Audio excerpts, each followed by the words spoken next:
Bismillahirrahmanirrahim. Assalamualaikum warahmatullahi wabarakatuh. Pemirsa yang dirahmati Allah, marilah kita simak ceramah dari Buya Ar-Razi Hasyim dengan tema cara agar sholatmu menjadi khusyuk. Sebelumnya marilah kita bersolawat terlebih dahulu. Allahumma sholli ala Sayyidina Muhammad wa ala ali Sayyidina Muhammad. Selamat menyaksikan. Suatu kali lagi ngumpul-ngumpul, ini ulama nih, kiai ngumpul, bayangin aja kiai ngumpul. Kalau kiai ngumpul, omongannya tau nggak apa? Kalau di Indonesia, ngomongin poligami. Tapi kalau di zaman Imam Bahauddin, kalau ketemu ngumpul, yang diomongin apa? Sa'ala ahadun, bukan politik. Sa'ala ahadun ulama Bukhara, Syekh Naqsyabandi yauman. Satu kali ulama Bukhara nanya Imam Bahauddin. Apa yang ditanya? Ini ulama loh ya, kiai. Ternyata dari dulu kiai begini kolbunya. Tapi kiai ada yang munsif, ada yang sadar, ada yang iri dengki. Ini kata Imam Syafi'i, didukil oleh Imam Ghazali, setiap permusuhan mungkin diislah kecuali permusuhan karena iri dan dengki. Jadi antum punya kawan terus iri, itu nggak bisa diislah, nggak bisa didamain.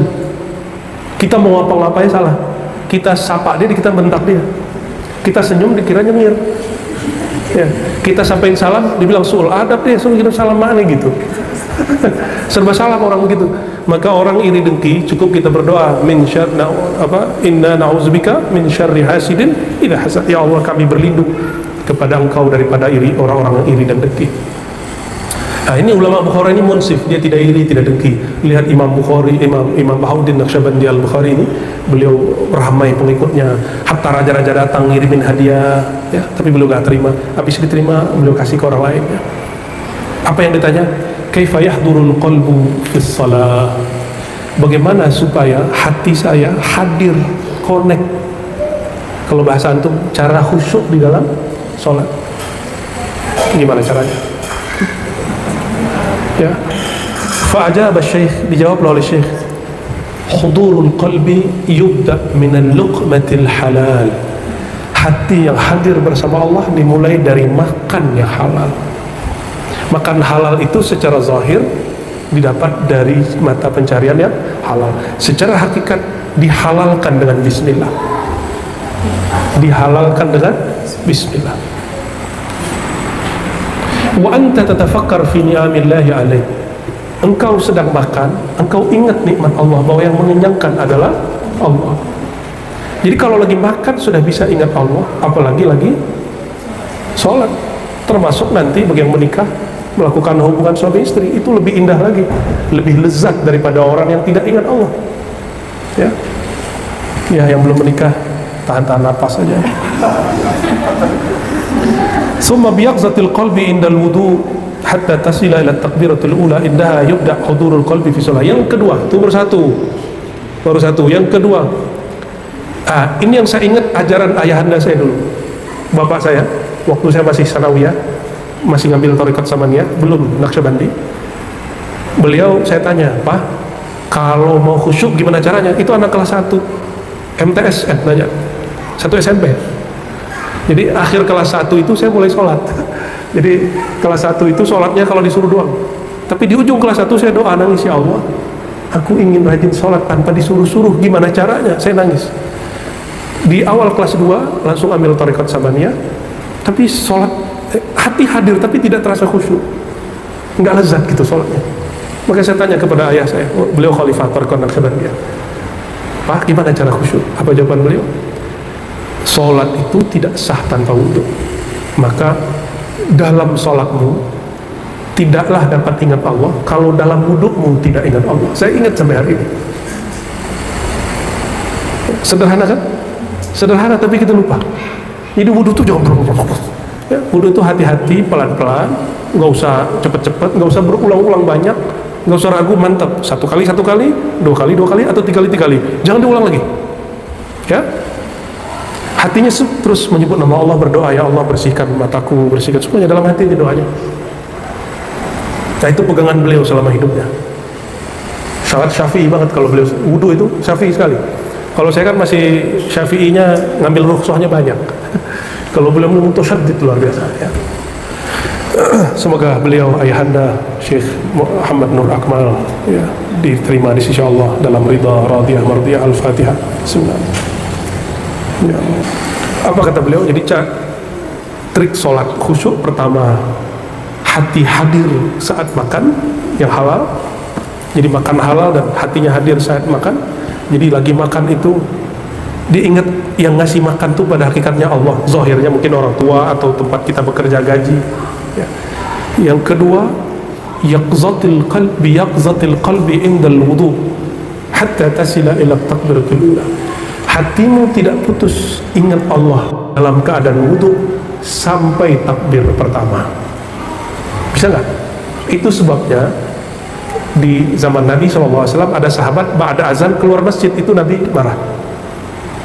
Karena kalau keluar masjid pasti dia main-main, dia lupa lagi kepada Allah Subhanahu wa ta'ala. Dan inilah rahasia ada sholat sunat sebelum sholat wajib. Berarti latihan ingat Allah dalam sholat sunat supaya waktu di sholat wajibnya qalbunya lebih kuat ingat kepada Allah Subhanahu wa ta'ala ya. Dimulai ya, di ribat putra putri. Di ribat putra jalan nggak jamaahnya?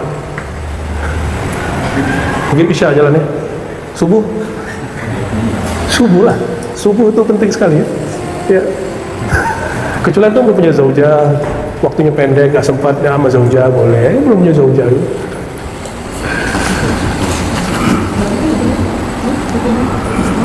Kalau sudah begitu, yubda hudurul qalbi fi shalah, barulah berbuah hatinya akan tetap terkoneksi kepada Allah di dalam salat. Jadi kalau diringkas gimana? Cara mencapai khusyuk, caranya gampang. Makan yang halal dan ingat Allah saat makan, dan berwudu dan ingat Allah dalam berwudu. Ingat bagaimana caranya? Kalau lagi makan bisa nyebut nama Allah nggak? Bisa. Di mana? Di dalam kolbu. Berarti wajib belajar zikir kolbu. Bukan sunat, kan ayatnya jelas, wazkur rabbaka fi nafsik. Sebut nama Allah di dalam dirimu. Idza dzukirallah wajilat qulubuhum, jika disebut nama Allah kalbunya bergetar. Ilmu menggetarkan kalbu ini wajib dipelajari, bukan sunat. Yang bilang sunat diharamkan khusyuk, berarti dia nggak akan belajar sunat kok. Apa dalilnya? Dalilnya tadi. Apa kaidahnya? Ma la yutimmul wajib illa bihi fahuwa wajib. Kesempurnaan salat dengan khusyuk atau bukan? Maka untuk menyempurnakan khusyuk itu mesti belajar zikrullah. Jadi kalau ada orang nanya duluan Islam apa tasawuf, kan ada yang nanya gitu ya, itu pertanyaan konyol. Itu nggak ada Islam kalau nggak ada tasawuf. Sholat, Islam dia kan sholat itu kalau nggak khusyuk dipandang Allah nggak? Allah nggak pandang. Sholat yang kolbunya nggak nyebut nama Allah nggak pandang. Maka khusyuk, kalau saya mengartikan khusyuk itu 3 level saja. Pertama khusyuk bidzikri, khusyuk menyebut. Ini yang gampang. Menyebutnya jebut al-adadi ya, masih angka, masih bergerak. Yang kedua zikir al-huduri, zikir tapi dia nggak nyebut, dia cuma ingat. Jika Allah berkehendak memberi dia anugerah, maka Allah berikan rasa dipandang di dalam dirinya, dipandang oleh kekasih, bikin merindingnya badan ya. Bisa pingsan loh ya, orang yang kita suka, kita cinta, tiba-tiba adu pandang, jantung. Itulah wajilat qulubuhum. Jika disebut nama Allah, jika bertemu tatap qalbumu dengan tatap Allah Subhanahu wa ta'ala, barulah bergetar qalbumu ya. Nikmat ya. Bergetar qalbu itu nikmat sekali ya, seperti nikmatnya jatuh cinta itu. Makanya memandang kekasih itu senang banget ya. Dengerin suaranya senang. Saya dengerin suara dong dibacain sama dia. Mandang dia senang sekali. Itu sebabnya antum nggak bisa mandang langsung, mandang fotonya. Tapi kekasih sejati dia cukup pandang dalam dirinya. Ya. Ana man ahwa ana. Idza ra'aituni nafsi ra'aituha. Kalau aku lihat diriku, aku lihat dia, kata Majnun kepada tentang Laila ya. Belum begitu kita ya.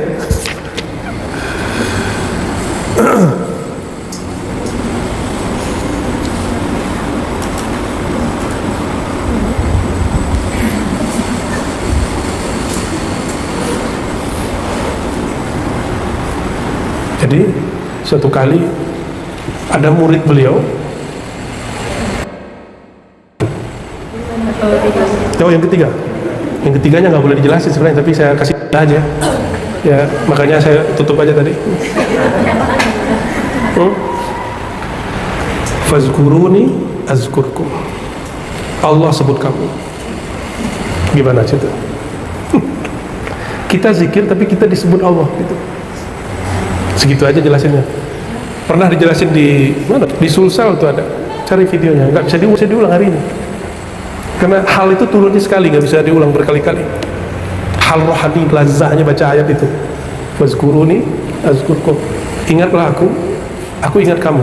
Ya, di Sulsel saya pernah jelaskan itu. Ya. Kapankah Allah mengingat hamba?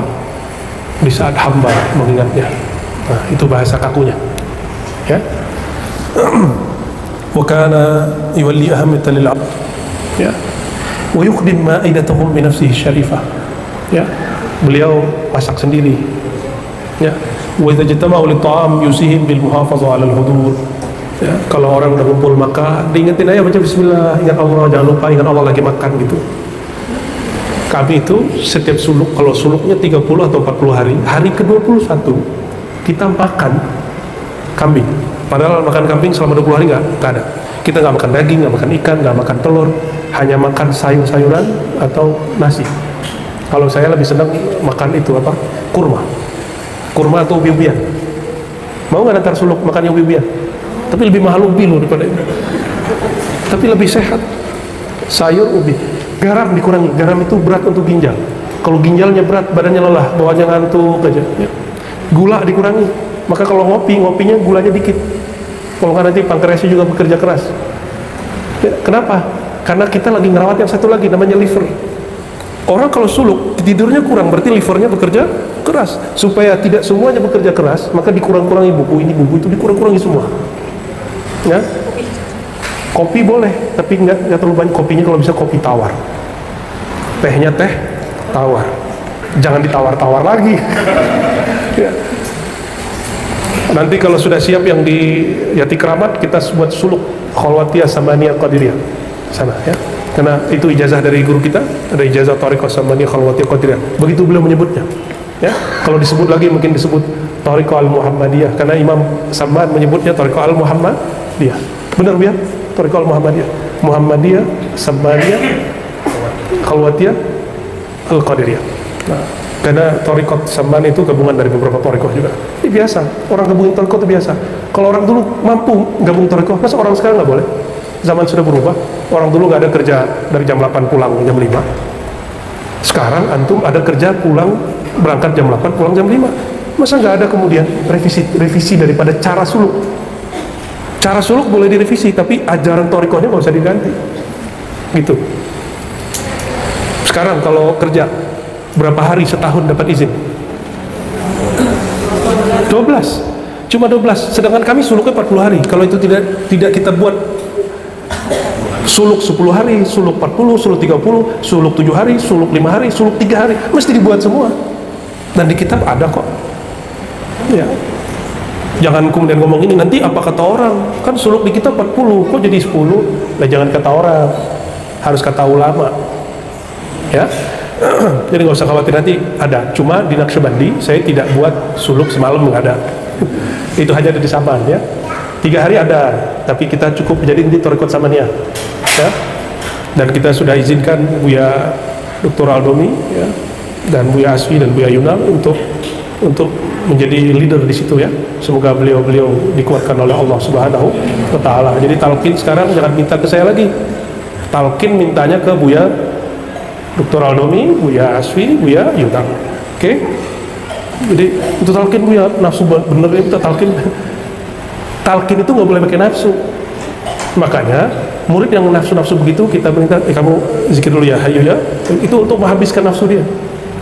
Nanti jangan heran ada orang belum disuruh zikir begitu udah ditalqin, karena mereka sudah ninggalin nafsunya sebelum ketemu gurunya. Ada yang begitu ya. Itu SOP-nya kira-kira begitu. Kan boleh aja toh guru melakukan hak hak otoritasnya sendiri, itu boleh-boleh aja ya. Cuma itu standar, itu untuk merapikan nafsiyah kita, ego kita ya. Nafsiyah itu ego. Apakah semua yang kita minta mesti dikasih? Antum minta talqin langsung dikasih? Cuma kalau nggak dikasih terus syekhnya nggak usul gitu, kayaknya Bu Aldo ini belum usul. Kenapa? Ani minta talqin nggak dikasih, nggak kasat ya. Emang begitu? Kasatnya dalam sholat ya, banyak yang pikir-pikiran.